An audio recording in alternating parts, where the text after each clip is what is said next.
68 years of standing in front of classrooms, grading papers in the margins of my own life, and building something quietly enough that nobody ever thought to look, only for my own grandson to hand me a microphone on a Tuesday evening in Chicago and tell 2,000 people that my life's work was a charming relic.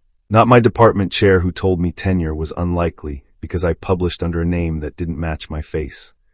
Not the journal editor who rejected my first manuscript 3 times and called it academically unsound because I refused to pad it with theoretical jargon I didn't believe in. Not even the publisher who dropped my late wife's poetry collection after 6 months because it didn't move enough units and had the audacity to keep the advance. Not the oncologist who told me at 59 that my lungs were tired but my spirit wasn't done yet. Not the graduate student who used my unpublished notes for her dissertation, thanked me in the acknowledgments with a single sentence buried on page 4, and went on to win a fellowship that paid more than I made in a decade. Nobody, not once, not in 68 years, until Julian, welcome back to Quiet Reckonings. Grab your coffee, settle in, and remember that the people in these stories had every opportunity to treat each other with decency. They just chose visibility instead. Drop a comment if you've ever been mistaken for background noise in your own life, and make sure you subscribe. You're going to need this one. The invitation arrived on heavy cream paper, the kind that costs more per sheet than my first weekly paycheck. Julian had it couriered to my Brooklyn apartment, which I found unnecessarily theatrical even by his standards. I recognized the envelope before I opened it. He'd started doing that after his podcast crossed the 3 million download threshold. Things had to be branded, things had to feel important, things had to be photographed. I slid my thumb under the flap, pulled out the single sheet, and read the words he'd chosen with the care of a man who measures his life in impressions per minute. Grand Symposium, The Future of American Pedagogy, live recording. November 12th, University of Chicago's Mandel Hall. You are formally invited as our guest of honor and living archive. RSVP by October 1st. Dress code, business casual. I read it twice. Then I set it on the kitchen counter beside the electric kettle, the half-empty jar of black pepper, and the stack of ungraded community college essays I still volunteered to read, because retirement had never quite taught me how to stop caring about how young people write. I made tea. I sat at the small table by the window where I'd graded papers for 34 years while the snow fell over Eastern Parkway and the radiators hissed like old men clearing their throats. I thought about the word archive. I thought about what it means to be treated like a museum exhibit rather than a living teacher. I thought about Julian's voice when he was 7, reading aloud from a library book about constellations, mispronouncing every third word but refusing to stop until he got it right. I thought about how pride and disappointment can occupy the exact same space in your chest if you let them sit together long enough. I picked up a pen. I wrote I will be there. I mailed it without adding a word. Julian didn't call me for 3 weeks. When he finally did, his voice carried that particular brightness he reserves for people he needs to perform for. Grandpa, he said, skipping the Arthur I've known since he was tall enough to see over a countertop.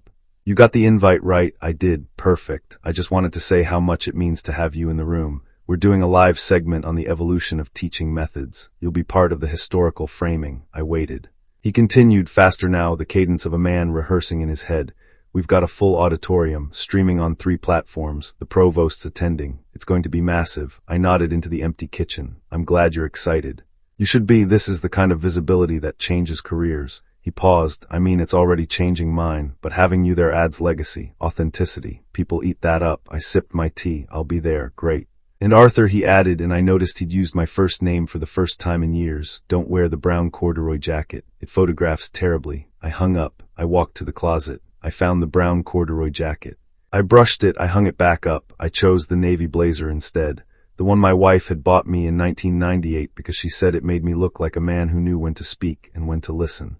I pressed it myself. I don't trust dry cleaners with things that matter. I arrived at Mandel Hall at 5:47. The lobby was already filling with the kind of crowd that travels to symposiums for the photographs rather than the speeches. Lanyards. Leather portfolios, phones held at chest height like talismans. I found a seat near the back of the mezzanine, the kind of vantage point that lets you observe without being observed. I prefer it. I've spent my life watching students figure out how to speak before they know what they're trying to say. The same skill applies to academics. I opened a small notebook I carry for exactly this purpose. I wrote down the time. I wrote down the temperature of the room. I wrote down the way the stage lighting hit the wooden lectern like it was preparing it for a confession. At 6:15, the lights dimmed. A producer's voice echoed through the speakers. Welcome to the modern syllabus live. Please silence your devices. Let's begin. The stage doors opened. Julian walked out to applause that felt rehearsed but enthusiastic. He wore a charcoal suit, no tie, sleeves rolled precisely to the mid-forearm. He looked like every young academic entrepreneur who has learned that credibility now comes packaged with accessibility. He smiled. He adjusted the microphone. He began, "Thank you all for being here. I want to start by acknowledging something we rarely do in these rooms. We talk about pedagogy like it's a series of theories, a collection of frameworks, a set of metrics we can optimize.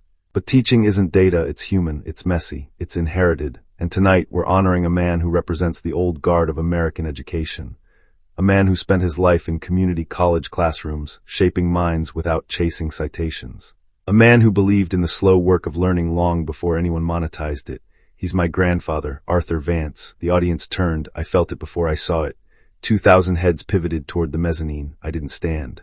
I didn't wave. I simply looked down at Julian, who was smiling with the warm, practiced affection of a man who knows exactly how to frame a moment. "Come on down, Grandpa," he said, gesturing to the stairs. "Walk through history with us." I closed my notebook. I stood. I walked down the steps. I took the seat they'd placed beside the lectern. It was cushioned. It was positioned at a slight angle to the audience. It was designed for photographs. Julian pulled a stool close to mine. He leaned in. His voice dropped to an intimate register, the kind he uses when he wants strangers to feel like they're part of a conversation they're only overhearing. "Tell me about the classrooms you taught in. Tell me about the students who didn't have anything. Tell me what it felt like to build a syllabus from scratch before anyone called it curriculum design." I looked at him. I looked at the audience. I looked at the camera mounted on a tripod near the third row. I thought about the first day I ever walked into a classroom at Queensborough Community College in 1982. I thought about the smell of chalk dust and wet wool. I thought about the student who sat in the back row with a notebook full of grocery lists because he couldn't afford paper, and how I gave him mine without making a point of it. I thought about the woman who showed up to class with a black eye and still turned in her essay on Morrison because she knew it was the only place she felt like a person. I thought about 34 years of grading in the margins, of writing comments in blue ink that I hoped would outlast the paper, of believing that teaching was a covenant, not a content strategy. I opened my mouth. I said the classrooms were cold, the students were tired, the work was slow. Julian nodded like I'd given him a soundbite. He turned to the audience. "See that? That's what we've lost, that quiet devotion, that unmonetized care." He paused. He smiled again, and I say this with love because I've read his papers, I've seen his marginalia, I've studied his classroom archives. His work is beautiful. It's also fundamentally outdated. The room went still, not silent, still. The kind of stillness that happens when a speaker crosses a line and everyone in the audience recognizes it but decides to wait and see if he'll step back. Julian didn't. He leaned forward. We live in an age of data-driven instruction, of adaptive learning platforms, of metrics that tell us exactly where a student struggles before they raise their hand. We can personalize education now. We can scale it. We can measure it. And while I deeply respect the men and women who built the foundation of American teaching, I think it's time we acknowledge that heart isn't enough anymore. You need systems. You need visibility. You need proof. He turned back to me. "No offense, Grandpa, but your era is over." The audience exhaled. Some laughed, not cruelly, not kindly. The way people laugh when they're told something that confirms what they already wanted to believe. I sat. I kept my hands folded in my lap. I felt the navy blazer press against my ribs. I thought about the word archive again. I thought about what it means to be displayed. I thought about how I'd spent my life building something deliberately out of sight because I believed that recognition distorts the work. I thought about Julian's face when he was 12, crying in the driveway because his science fair project lost, and how I'd sat on the concrete with him and told him that losing is just data you haven't learned how to read yet. I smiled. I didn't correct him. I didn't defend myself. I simply let the room absorb what he'd said. I've learned that sometimes the most powerful thing you can do is refuse to participate in your own diminishment. From the third row, a woman stood. She didn't raise her hand. She didn't wait for permission. She simply stood, adjusted her glasses, and walked to the aisle microphone. The room shifted. People recognized her posture before they recognized her face. Dr. Alina Riggs, former Dean of Humanities at Columbia, Pulitzer winner, chair of the National Foundation for Educational Integrity, 68 years old. Known for speaking only when necessary and never wasting a syllable, she didn't look at Julian, she looked at me. Then she looked at the audience. Her voice didn't rise, it didn't need to. "I'd like to correct the record," she said. "Not because I enjoy interruptions, but because I believe accuracy is the baseline of intellectual work." Julian nodded politely. "Of course, Dr. Riggs, please." She turned back to the room. Arthur Vance did not teach outdated methods. He built them under the pseudonym A.V. Mercer. He has authored 42 peer-reviewed articles on rhetorical pedagogy, literacy acquisition, and narrative ethics. His work has been cited in 317 academic publications across 19 countries. He has served as an anonymous peer reviewer for 8 major journals for over 2 decades. He has revised grant proposals that went on to fund literacy programs in 12 states. He has mentored graduate students who now hold chaired positions at universities you've all heard of. She paused. She looked at Julian. And he did it without putting his name on a single one. The room went quiet in a different way. The kind of quiet that happens when the floor you thought was solid reveals itself to be glass. Alina continued. I know this because I was one of those graduate students. I sat in his seminar in 1991. I turned in a paper on oral tradition in Appalachian communities. He returned it with 17 pages of marginal notes. Not criticism, clarification. He taught me how to listen to what a text isn't saying. He taught me that pedagogy isn't about transmitting knowledge. It's about creating conditions where students can recognize what they already know. She turned back to the audience. Julian called his work outdated. I call it foundational. The kind of work that doesn't trend because it doesn't need to. The kind of work that outlives algorithms. The audience didn't applaud immediately. They were processing. Alina wasn't finished. I want to be precise. Arthur didn't avoid recognition because he was modest. He avoided it because he understood that academic culture rewards visibility over substance. He understood that when you attach your name to everything, you become responsible for how it's interpreted. He chose to let the work speak. He chose to let students inherit the framework without inheriting the ego. She looked at Julian. You spoke about systems, about metrics, about proof. Let me offer you proof. The A.V. Mercer bibliography is taught in graduate seminars at Harvard, Stanford, and Oxford. His unpublished classroom rubrics are used in teacher training programs across the Midwest. His concept of narrative scaffolding has been adapted into federal literacy grants. He has never claimed any of it. He has never asked for credit. He has simply done the work. She turned back to the room. And tonight his grandson called it outdated. She let that sit. She didn't raise her voice. She didn't accuse. She stated. She stepped away from the microphone. She returned to her seat. The room remained still. I looked at Julian. His smile had dissolved, not into anger, into recalibration. The kind of slow, internal rearrangement that happens when a man realizes he's been speaking in a language he doesn't actually understand. He looked at the audience, he looked at the camera, he looked at me. I didn't say anything. I didn't need to. The producer signaled for a break. The lights dimmed. The stage doors opened. I stood. I walked to the exit. Julian followed me into the corridor. His voice was lower now, stripped of performance. Arthur, I stopped. I turned. I'm sorry, he said. I didn't know. I know you didn't, I said. I was trying to frame it, to make it accessible. To honor you in a way that would resonate. You honored the frame, I said, not the work. He flinched. I watched him process it. I didn't soften it. I didn't harden it. I simply let it be what it was. I walked out of Mandel Hall into the November air. It was cold. It smelled like wet pavement and distant traffic. I took the L train back to Brooklyn. I sat in my kitchen. I made tea. I opened my notebook. I wrote down the time. I wrote down the temperature of the room. I wrote down the exact words Alina had spoken. I closed the notebook. I sat in silence. I let the evening settle around me like snow. I didn't feel vindicated. I felt tired. The kind of tired that comes from watching someone you love misunderstand you in public and realizing that love isn't enough to bridge the gap between visibility and understanding. 3 days passed. I graded essays. I walked to the grocery store. I watered the plants my wife had kept alive longer than she kept herself. I didn't answer my phone. It rang 7 times. I let it go to voicemail. Julian left 3 messages. The first was apologetic. The second was defensive. The third was quiet. I listened to them once. I deleted them. On the 4th day, a package arrived. No return address, heavy. Wrapped in brown paper, I cut the twine. Inside was a first edition of a book I hadn't seen in 20 years, a collection of essays on rhetorical pedagogy. The title page bore my pseudonym. Beneath it, a handwritten note. You never let me thank you properly. You taught me how to read silence. This is yours, always was, Alina. I placed the book on the shelf beside my wife's poetry collection. I didn't open it. I didn't need to. I knew what it contained. I knew what it meant. I sat at the table. I thought about the next step. I thought about what to do with a truth that had just been handed to a room full of people who weren't ready for it. I thought about Julian. I thought about the podcast. I thought about the metrics. I thought about the difference between being known and being seen. I picked up the phone. I called Harold, not Harold the accountant, Harold the librarian, the man who had managed the community college archives for 40 years. The man who knew where every syllabus, every rubric, every unpublished manuscript was stored. Harold, I said, I need your help. He didn't ask why. He never did. What do you need, Arthur? Everything, I said, the Mercer files. The classroom notes, the grant revisions, the student correspondence, all of it. He was quiet for a moment, then he said, I've been waiting for you to ask. I met him at the archives 2 days later. The basement smelled like dust and aging paper, the kind of smell that doesn't bother you if you've spent your life believing that words outlast the people who write them.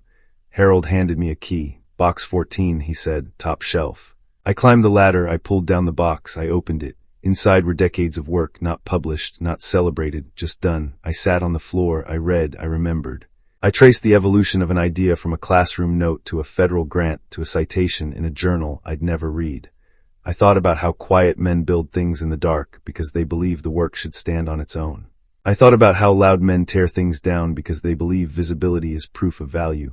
I packed the box, I carried it upstairs, I loaded it into my car, I drove home, I spread the contents across my kitchen table.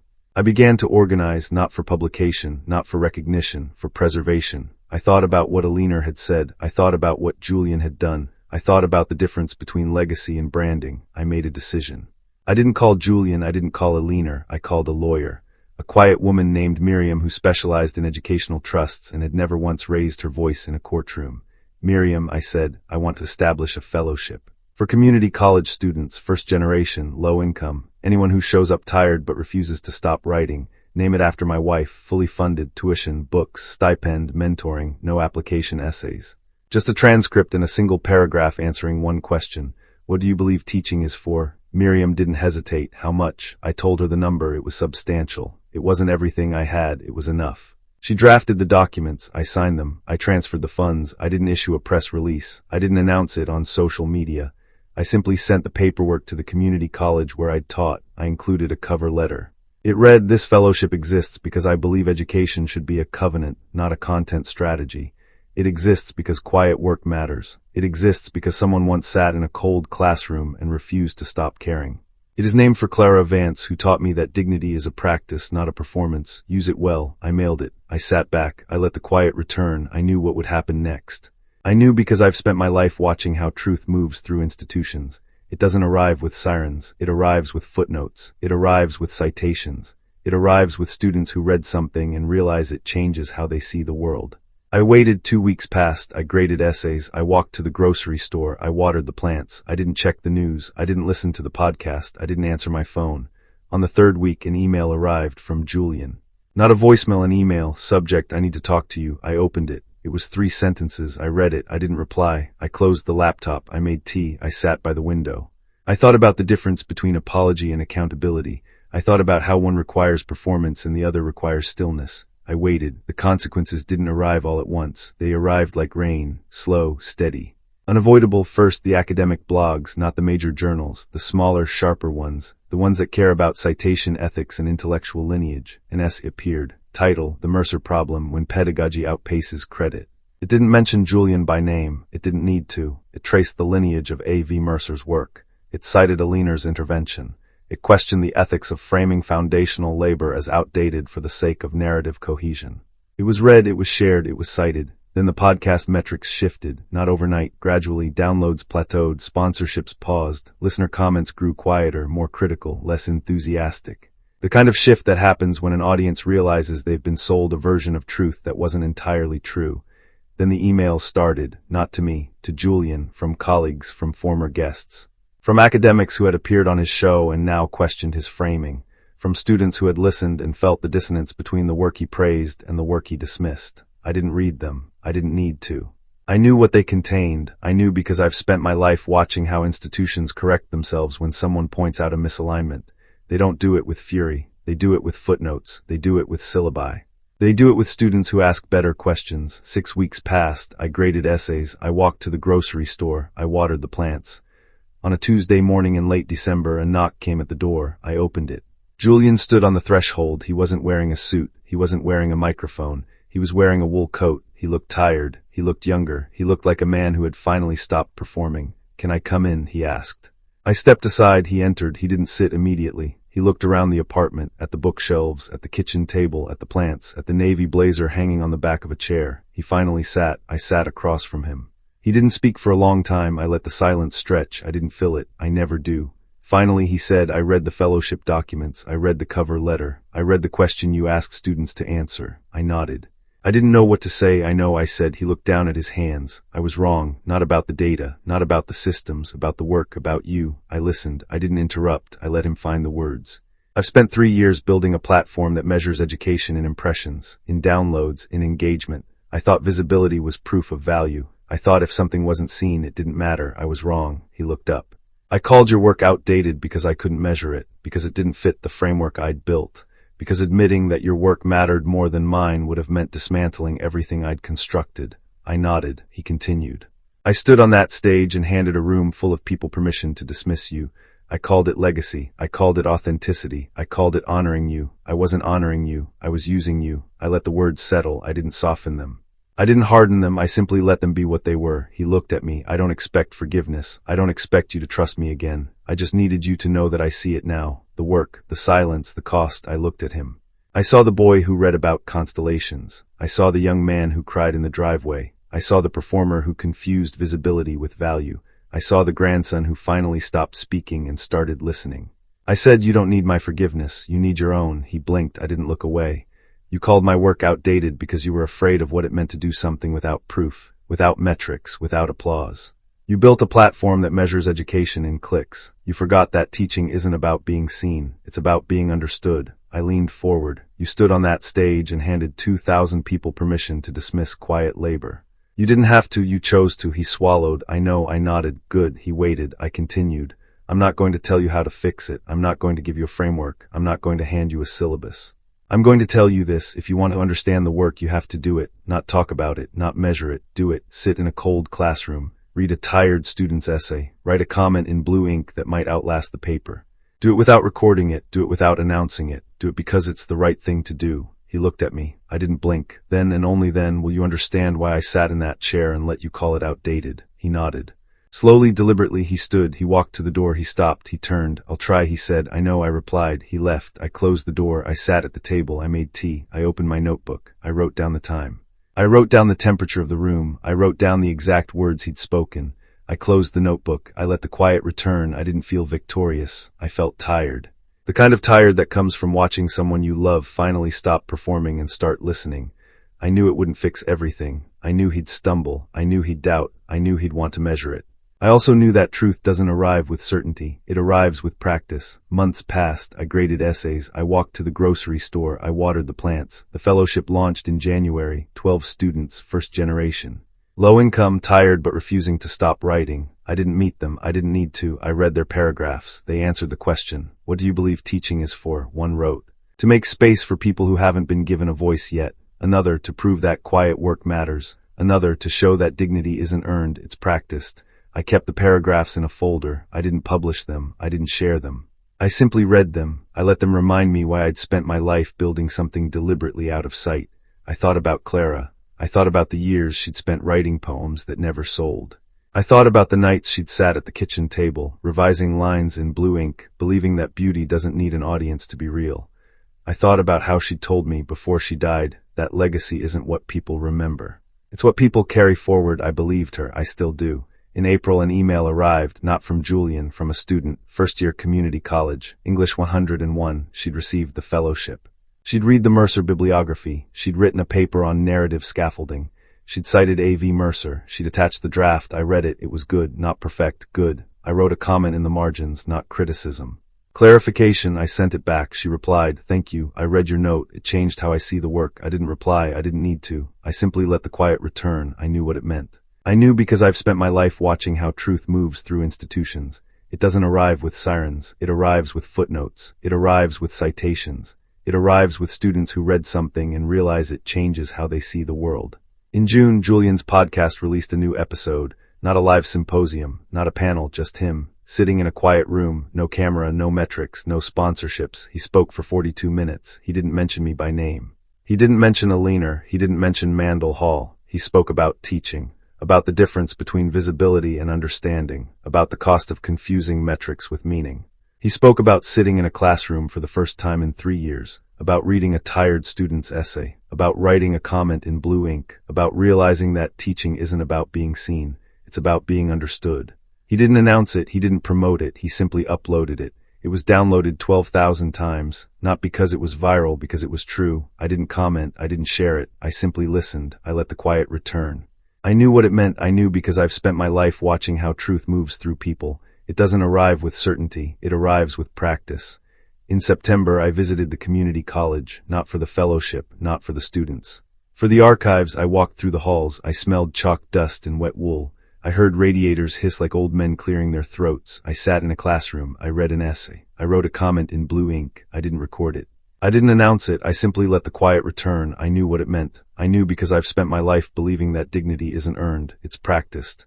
In December, I sat at the kitchen table, I made tea, I opened my notebook. I wrote down the time, I wrote down the temperature of the room, I wrote down the exact words I'd spoken to Julian. I closed the notebook, I looked out the window. Snow fell over Eastern Parkway, the radiators hissed, the plants lived. I thought about the word archive, I thought about what it means to be displayed, I thought about what it means to be known, I thought about the difference between quiet and absent. Quiet men see everything. Quiet men remember everything. Quiet men, when they finally decide the moment has arrived, when they button their jacket and pick up their old leather briefcase and walk out of a room they have just rearranged completely.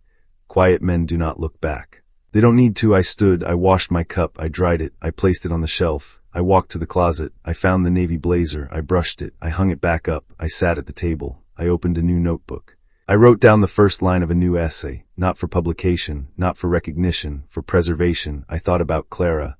I thought about the years she'd spent writing poems that never sold. I thought about the nights she'd sat at the kitchen table, revising lines in blue ink, believing that beauty doesn't need an audience to be real. I thought about how she'd told me before she died that legacy isn't what people remember. It's what people carry forward. I believed her. I still do. I wrote. I didn't stop. I didn't announce it. I didn't measure it. I simply let the quiet return. I knew what it meant. I knew because I've spent my life building something deliberately out of sight. I knew because I've spent my life believing that truth doesn't arrive with sirens. It arrives with footnotes. It arrives with citations. It arrives with students who read something and realize it changes how they see the world. I knew because I've spent my life watching how institutions correct themselves when someone points out a misalignment. They don't do it with fury, they do it with practice, they do it with patience, they do it with dignity. I closed the notebook, I made tea, I sat by the window, I watched the snow fall, I listened to the radiators hiss. I felt the quiet settle around me. I didn't feel vindicated, I felt tired. The kind of tired that comes from watching someone you love finally stop performing and start listening. I didn't feel victorious, I felt at peace. The kind of peace that arrives when you realize you don't need to be seen to be known. You just need to do the work. If you liked this story, join our community by hitting that like button and subscribing for more quiet reckonings. And as always, thank you for being part of this space. You're going to night it.